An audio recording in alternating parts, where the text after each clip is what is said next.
everybody, and welcome back to another vehicle related video here on my channel. I wanted to do a small updates to my truck type video since the last video I posted was when we did the full DOD delete and added the BTR truck Norris cam to my truck. This is just going to be a sit down video, so if you're not interested in that, you can go ahead and skip that. Be sure to stay tuned though, because I will be having a drivability test answering most common questions that I was asked, and then also with 0 to 60 times with both stocks and my 33s and some other fun footage in that. So be sure to subscribe and stay tuned for that. With that out of the way, let's go ahead and hop into this video. These are very small updates. Some of them are maintenance and other are just for fun, and they're nothing too crazy. So we are going to start down the list with the first thing that my husband actually did for me was went around my truck, wet sanded besides the bed, and we buffed and polished. And my truck has never had really good paint. She has 260,000 miles, so she's never had good paint, and it's gotten worse over the years. But she did get, in some places, a mirror-like finish. Others, it's still very hazy, where the clear coat needs to be fixed.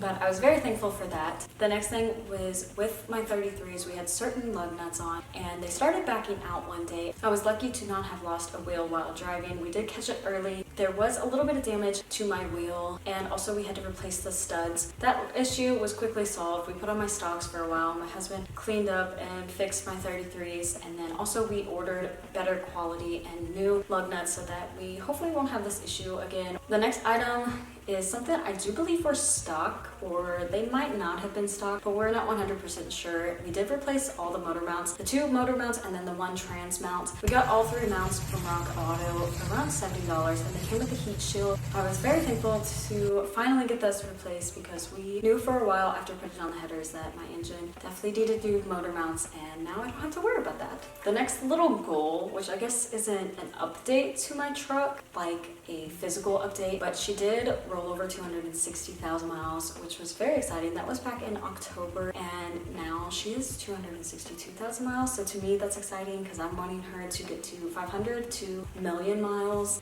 and I was just wanting to throw that in there. Heading towards the back of the truck, when I first originally bought my truck, we did not know that she was technically a California squatted truck. She had a lift in the front, but she had nothing in the rear. So we did decide go ahead and buy the rest of the lift. It's just the blocks. So she technically has like a 3-inch lift and level while we were adding in the blocks to finish the lift. We also did take apart the diff because I had a small diff leak. I've had it for years, and I cleaned that up. We got a new gasket, and my husband also checked everything inside of my diff. Back when we did the headers video, I might have talked about how we dropped the oil pan and then there was still a little oil pan leak, even though we replaced the gasket, and I had a stock gasket when we first dropped it. We still have a oil pan leak, and we're not 100% sure why or where it's even coming from. It is very slow. We looked all over the pan. It's not dented, it's not cracked, nothing wrong with it. So that is definitely, we're not worried about that, but it just kind of sucks because we just changed that gasket and she still has it. If you watch my exhaust video for after we added the cam, I might have mentioned how we had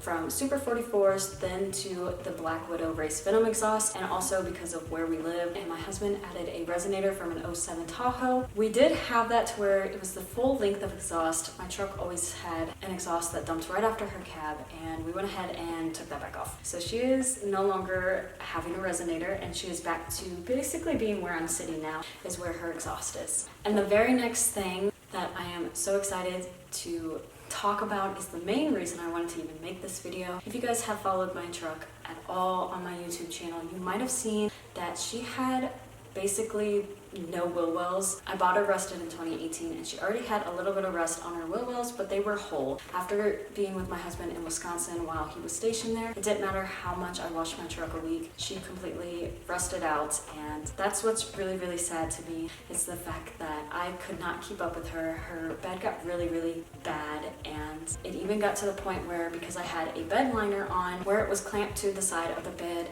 it was completely rusted out, and it looked like my wheel wells, to be honest, just on a smaller scale. And my husband, while trying to find a rust-free bumper for my truck, because that is also rusted out, and we found that out way too late, he ended up finding a parts truck in Phoenix, Arizona with a rust-free bed. It was in a head-on collision. We ended up calling them, and done. They only wanted $800 for that bed, so we were able to find an extended cab GMC Sierra bed and also silver birch. It was my truck color for $800, and we drove there. It's 5 hours, one trip. Josh was able to unscrew all the bolts, and they hooked up ratchet straps to a forklift and put that bed on to my bed since we took off my bed the night before. And then we drove home, and I've had a rust-free bed ever since then. I was so happy, so excited, and so very thankful for my husband for even looking at that, let alone considering that, and we actually going there. And we only paid $800 plus maybe $300 for gas, so $1,100 total. Rust-free brand new beds are anywhere from $2,500 on up, plus whatever you have to pay for shipping. And then if you try finding some on Facebook Marketplace from where other people have pulled them from a junkyard, they are usually around anywhere from $1,500 to $3,000 already. So $800 was a pretty decent steal for this bed. It did not come with the tailgate, so I reused my tailgate, but I did also get a free bed mat, the rubber GM bed mat, which I think are around $150 or so. That's the most exciting thing that has actually truly happened to my truck since the cam video. Hope you guys enjoyed this video. Like I said, be sure to stay tuned for the drivability test if you are interested in that video after installing a truck Norris cam, or if you're just interested at all. I will have those commonly asked questions also as a sit-down video because it might just be easier to do that. But other than that, the rest of the video won't be a sit-down video, and I hope you guys enjoyed this video. Thank you all so much. I'll see y'all next week if you're interested, and God bless.